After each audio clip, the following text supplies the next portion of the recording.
Pemirsa, apa kabar Anda hari ini? Senang sekali saya Eufolia kembali menjumpai Anda dalam berita Kaltim hari ini.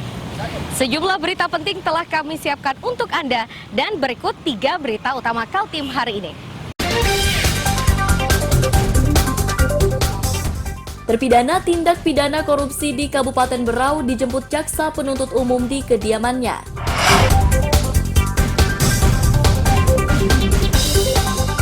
Lebih 10 tahun menunggu, sepasang suami istri di Balikpapan gagal menunaikan haji secara bersama.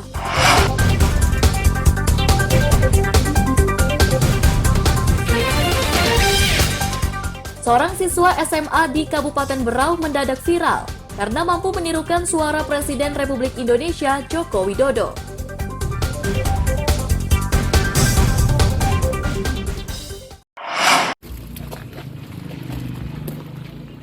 Supriyanto, terpidana korupsi pengadaan lahan lapangan sepak bola di Kelurahan Rinding, Kecamatan Teluk Bayur, Senin 13 Juni 2022 siang dijemput jaksa penuntut umum di kediamannya, Jalan AR Perwiro, Sambaliung. Penjemputan mantan Kepala Dinas Pemuda dan Olahraga Kabupaten Berau ini diwarnai isak tangis keluarga.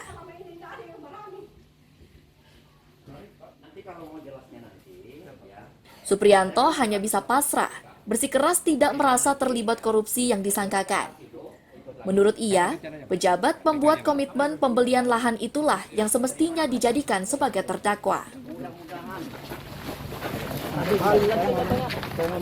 Oh, Padi kan katanya bisa pakai mobil pribadi. Dengan status saya ini saya mudah-mudahan mendapat hikmah dari Yang Kuasa. Karena demi Tuhan saya bersumpah, dan fakta di persidangan pun tidak ada yang terbukti satu pun yang didakwakan ke saya. Satu pun tidak ada yang dibuktikan di persidangan. Nah, saya nggak tahu nih. PPK-nya siapa, Pak? Ibu Mardiatu Idalisa, ya, itu PPK-nya. Saya mengeskakan PPK pengadaan, ya, pejabat pengadaan, PPTK sama PPK. Saya tidak tahu ini mau diapakan sama oleh kejaksaan kemarin. Ujung tombak ini dilarikan ke saya. Sebaliknya, kejaksaan memastikan tidak menemukan bukti untuk menjerat pelaku lain yang disinyalir terlibat perkara korupsi pengadaan lapangan sepak bola tahun 2014 senilai 1,6 miliar rupiah. Bahkan jaksa menyebut perkara ini sudah diputuskan oleh Mahkamah Agung.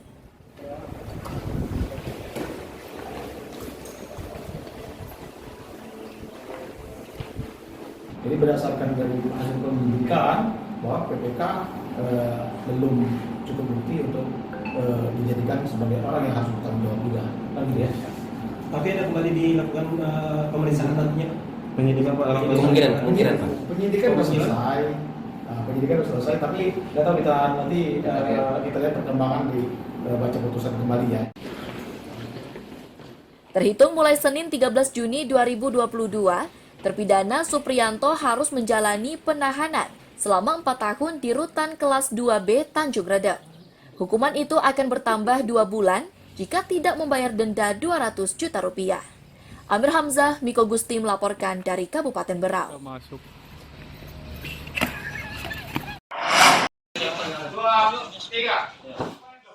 Regu pencarian dan pertolongan Posar Samarinda Selasa siang dipersiapkan untuk menggelar operasi di Sungai Mahakam kawasan Pulau Yupa, Kecamatan Sebulu, Kutai Kartanegara.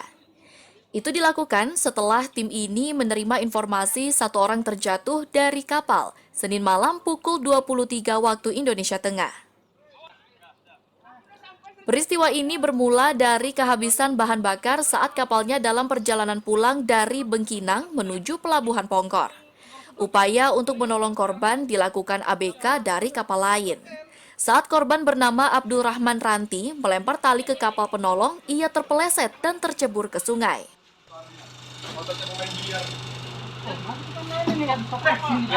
Terima informasi dari Pak Sudirman, salah satu keluarga korban, pada pukul 10.50 waktu Indonesia Tengah, bahwa pada hari Senin tanggal 13 Juni tahun 2022 pada pukul 23.00 waktu Indonesia Tengah telah terjadi kecelakaan kapal.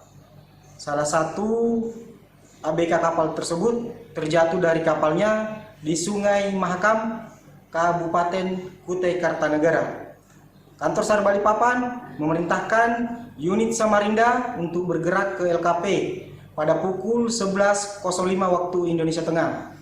Jarak dari LKP dari unit Samarinda 21,6 km arah utara barat laut. Regu penolong dari Posar Samarinda berkekuatan 6 personil itu tiba di lokasi kurang dari 1 jam. Regu ini pun secepatnya berkoordinasi dengan instansi terkait sebelum pencarian dilakukan. Amir Hamzah melaporkan dari Kutai Kartanegara.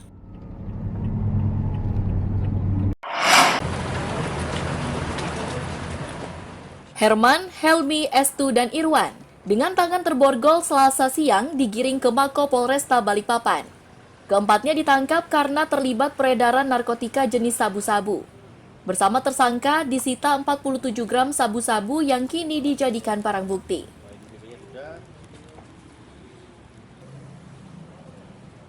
Bermula saat polisi menangkap Herman yang baru menerima paket dari Estu dan 2 pelaku lain yakni Helmi dan Irwan ditangkap setelahnya.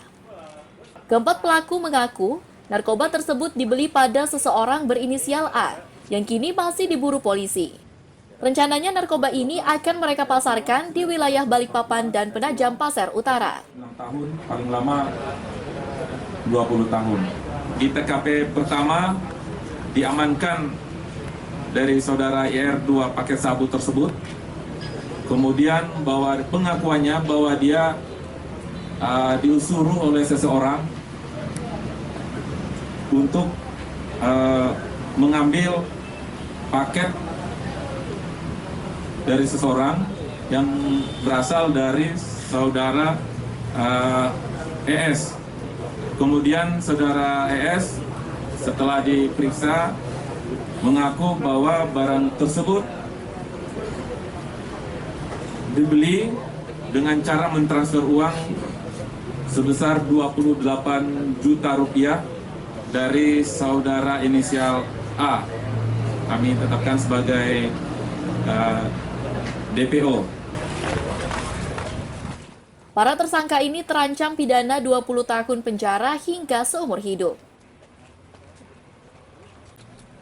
Amir Hamzah, David Purba melaporkan dari Balikpapan.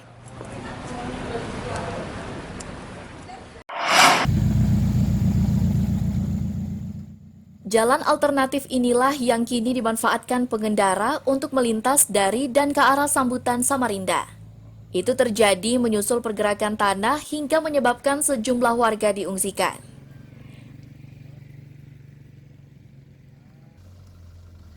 BPBD yang terus memantau meminta agar jalan alternatif ini secepatnya mendapatkan penanganan. Itu terjadi karena jalan alternatif ini sebagian masih berupa tanah.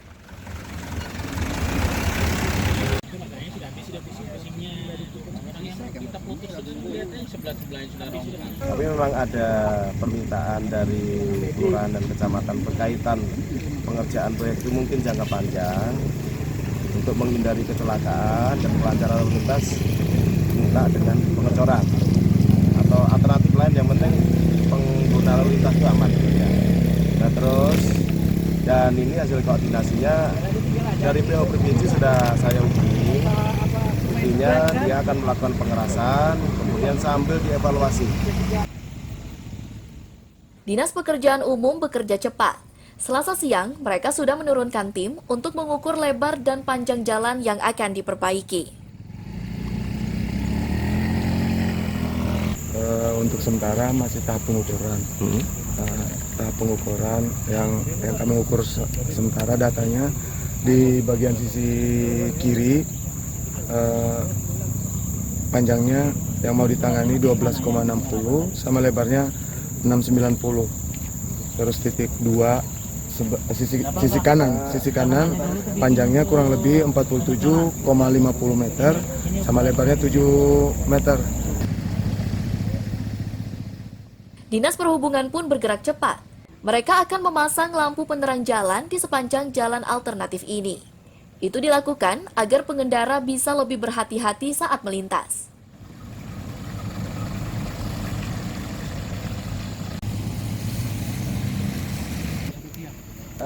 Rekayasa untuk sementara ini kita menggunakan jalan tembus yang ada, kita manfaatkan ya, kondisinya mungkin sambil berjalan diperbaiki. Untuk jalur-jalur yang tersendat-sendat mungkin ke depannya kita kerjasama juga sama BPBD segala ini ngumpul di sini bicarakan bagaimana solusi yang baik untuk masyarakat. Lampu jalan sesegera mungkin hari ini kita tindak lanjuti. Mudah-mudahan nanti malam sudah ada yang berfungsi. Diberitakan sebelumnya jalan utama sambutan ke arah Samarinda Kota ini longsor. Peristiwa ini mengharuskan sejumlah warga dievakuasi dari tempat tinggalnya. Itu dilakukan untuk menghindari longsor yang semakin meluas. Amir Hamzah dan tim liputan melaporkan dari Samarinda.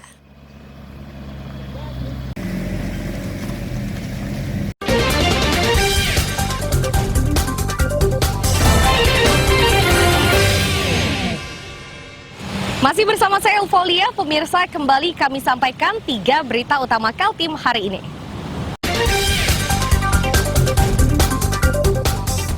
Terpidana tindak pidana korupsi di Kabupaten Berau dijemput jaksa penuntut umum di kediamannya.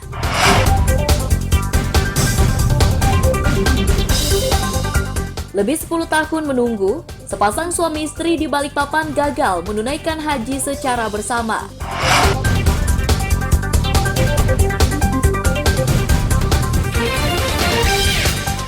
Seorang siswa SMA di Kabupaten Berau mendadak viral karena mampu menirukan suara Presiden Republik Indonesia Joko Widodo.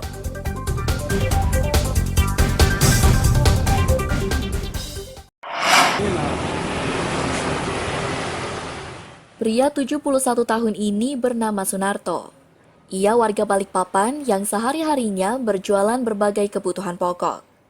Niatan Sunarto untuk menunaikan ibadah haji terpaksa dikubur dalam-dalam. Itu terjadi setelah pemerintah membatasi usia calon jemaah haji kurang dari 65 tahun. Ya mudah-mudahan sudah.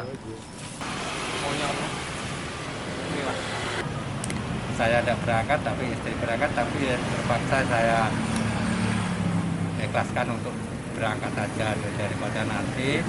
Siapa tahu nanti kondisi saya buruk kan, dan jadi berangkat dua-duanya kan, soalnya kesempatan itu kan hanya sekali kesempatan untuk berangkat itu.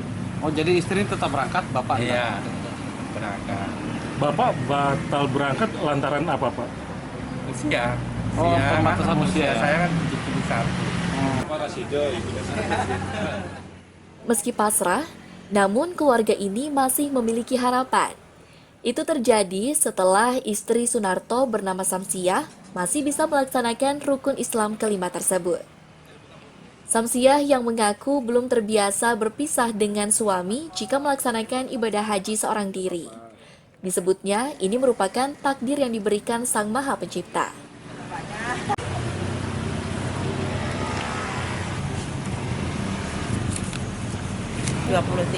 Kita berangkat ke Bu, Tebak. ini kan harusnya Ibu berangkat sama Bapak. Iya, Nah, sendiri betul. berangkat gimana Bu perasaannya? Perasaannya sudah biasa, sudah pasrah aja sama yang di atas.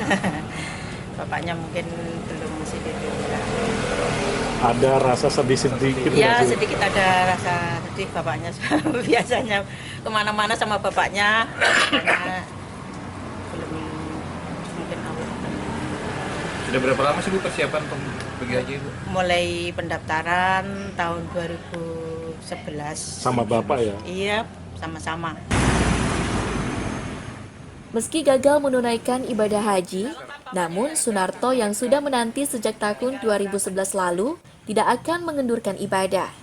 Itu dilakukannya sebagai kewajiban makhluk Sang Pencipta. Sunarto berharap kebijakan ini kelak berubah agar umat Islam seusianya tetap bisa melaksanakan rukun Islam kelima. Amir Hamzah, David Purba melaporkan dari Balikpapan.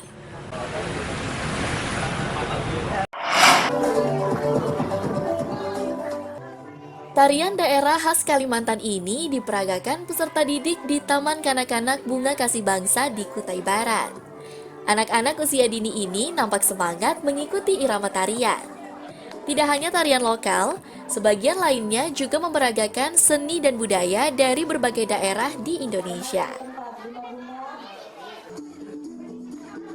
Ketua yayasan mengaku, pergelaran seni tari saat wisuda anak didiknya itu sengaja dilakukan agar mereka sedari belia sudah mengenal adat istiadat dan budaya Nusantara.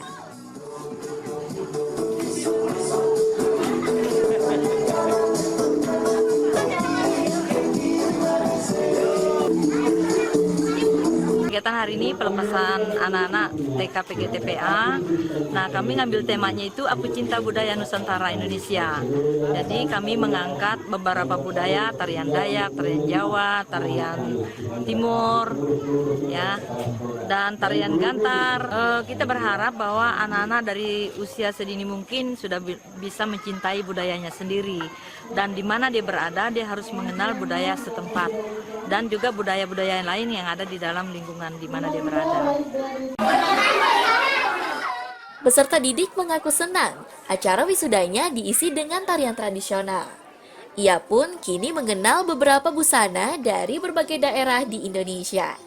Kegembiraan mereka kian bertambah karena setelah ini akan duduk di bangku sekolah dasar.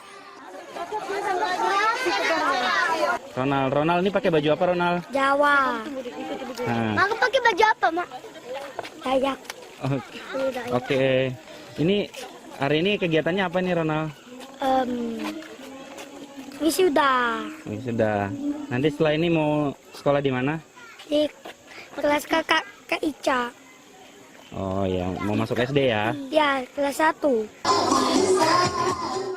Wisuda peserta didik tingkat Taman Kanak-kanak ini kian meriah karena diikuti 3 sekolah, yakni TK Bunga Kasih Barong Tongkok, PAUD Harapan Bangsa Muara Nyahing, dan PAUD Cahaya Kasih Kampung Mantar Kecamatan Damai. Amir Hamzah dan tim liputan melaporkan dari Kutai Barat.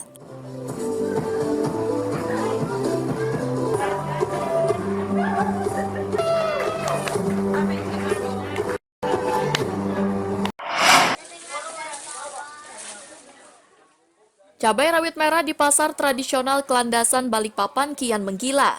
Sepekan terakhir, cabai yang biasa dijual Rp60.000 per kilogramnya kini melonjak menjadi Rp100.000.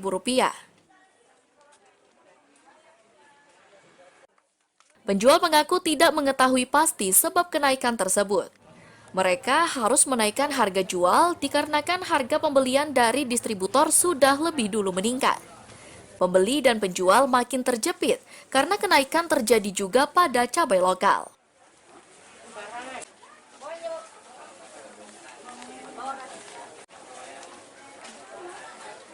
Sekilo 100 sekarang. 100. Itu cabai apa? Rawit atau apa? Rawit. Cabai rawit. Rawit kecil. Rawit kecil ya.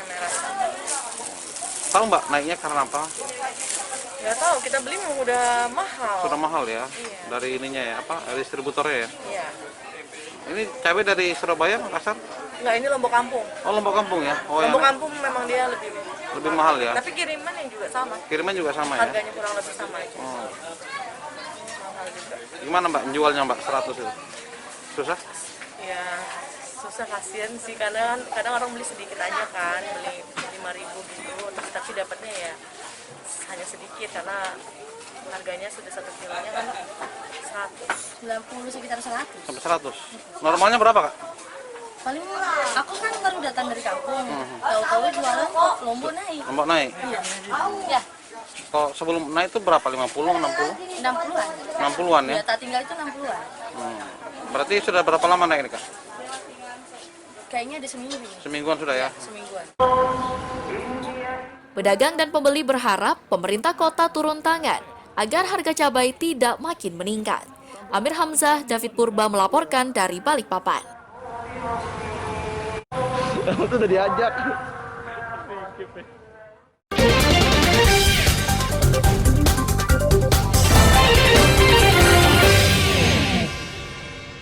Masih bersama saya Eufolia, pemirsa, kembali kami sampaikan 3 berita utama Kaltim hari ini.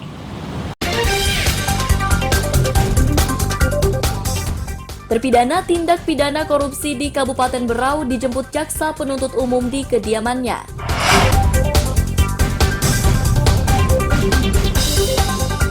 Lebih 10 tahun menunggu, sepasang suami istri di Balikpapan gagal menunaikan haji secara bersama.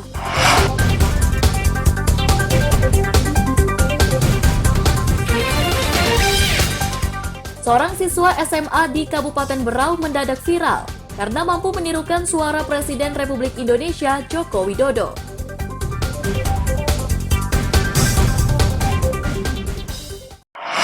Lima makanan khas daerah di Indonesia. Ayo. Yang pertama, Pak, ada pempek. Ya, boleh. Betul. Itulah cuplikan suara Adit Primayuda Ishak, siswa kelas 1 Sekolah Menengah Atas Negeri 7 Berau. Suaranya yang mirip Presiden Joko Widodo itu membuatnya terkenal. Adit mengaku awal mempraktekkan suara mirip Presiden Jokowi saat bercanda dengan beberapa rekannya, hingga kemudian tersebar melalui media sosial. Baik-baik lah.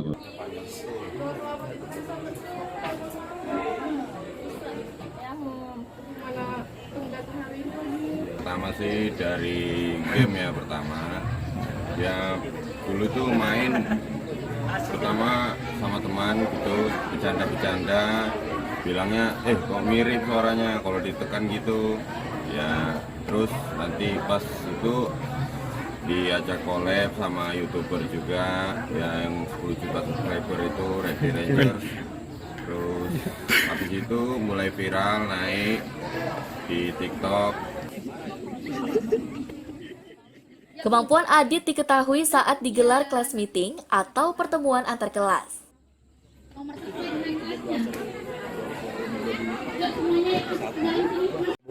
Pas kemarin class meeting. Kelas meeting SMA 7 Berau karena habis semester ada kelas meeting itu selama 3 hari, ada basar, ada pesta seni, ada futsal. Pas kemarin penutupan, nah disitulah kita kaget juga kok ada suaranya seperti Jokowi pas kemarin pembukaan. Jadi agak bercanda sedikit kemarin. Nah itulah. Tapi sempat viral Bu ya, sempat viral. Nah, alhamdulillah, saya juga nggak nyangka ya Pak ya, kok seviral ini. Adit pun punya mimpi bertemu dan bertatap muka dengan Presiden Jokowi. Ia ingin mempraktekkan kemampuannya tersebut di hadapan pemilik suara yang asli. Amir Hamzah, Miko Gusti melaporkan dari Kabupaten Berau.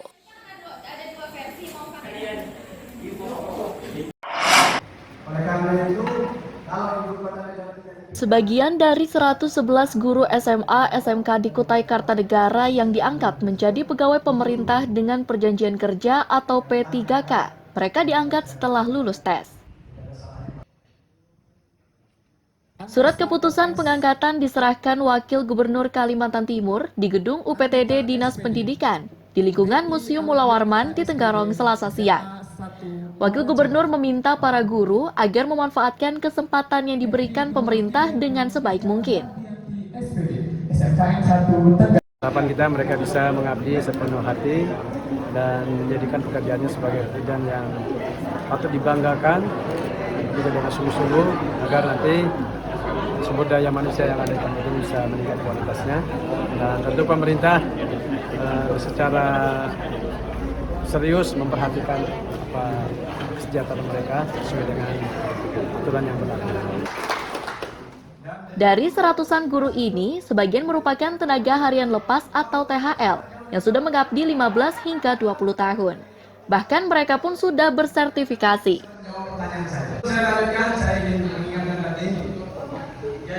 Lama sekali sudah. Sebenarnya pinginnya sih diangkat PNS aja karena kan sudah lama. Saya juga sertifikasi sudah. Bu izin mengajar dari tahun berapa? Mengajar dari 2001. 2001. Tapi kalau yang di SMK mulai 2015. Mutasi. Sudah berapa kali ikut tes? Apa ini yang pertama langsung lulus atau sudah berapa kali? Hanya kalau yang tes P3K-nya sekali aja. Dibeli di pasar.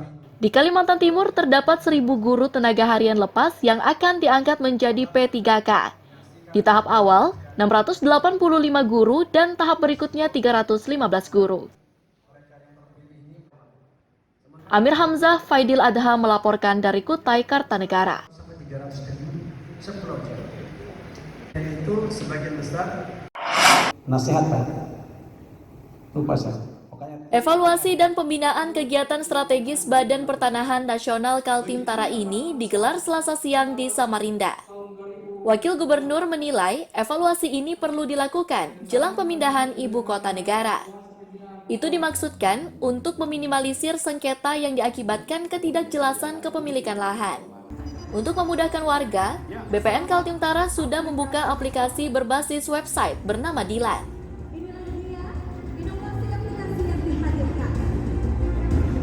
Untuk yang pertama, tentu rapat ini sangat berkaitan dengan persiapan Kaltim sebagai IKN. Oleh karena itu, evaluasi di Kaltim ini sangat serius karena kita tidak ingin perkembangan menuju ibu kota negara itu ada hambatan khususnya dalam konteks pengadaan tanah.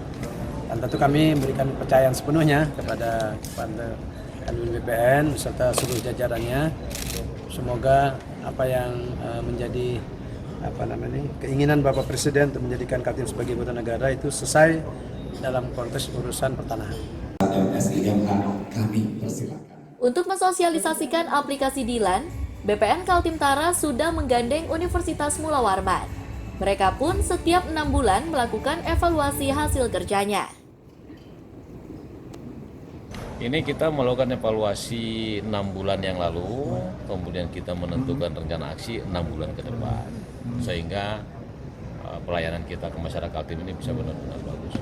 Kalau kerjasama dengan Universitas Mula Warman ini apa yang diharapkan, Pak? Ya, Unmul kan punya kapasitas. Universitas ini kan punya kapasitas bagaimana memberikan edukasi, bagaimana memberikan sosialisasi, pendampingan. Nah itu kami menyadari bahwa itu harus kami gandeng ininya. Ya, kita saksikan. Kita mendampingi Pak Kanwil dalam hal memberikan edukasi. Persoalannya sekarang ini pemahaman dan kemampuan masyarakat tidak cepat sampai informasi itu. Oleh karena itu dengan Unmul akan mendampingi para masyarakat bahwa pemahaman tentang hak-hak lahan itu bisa dipahami dengan bagus sehingga tidak menimbulkan gejolak. Dan juga pejabat pembuat komitmen. Guna memantapkan kerjasama tersebut, BPN dan Universitas Mula Warman membukukannya melalui penandatanganan kerjasama kajian kerentanan sosial. Amir Hamzah, Mas Hardiansyah melaporkan dari Samarinda.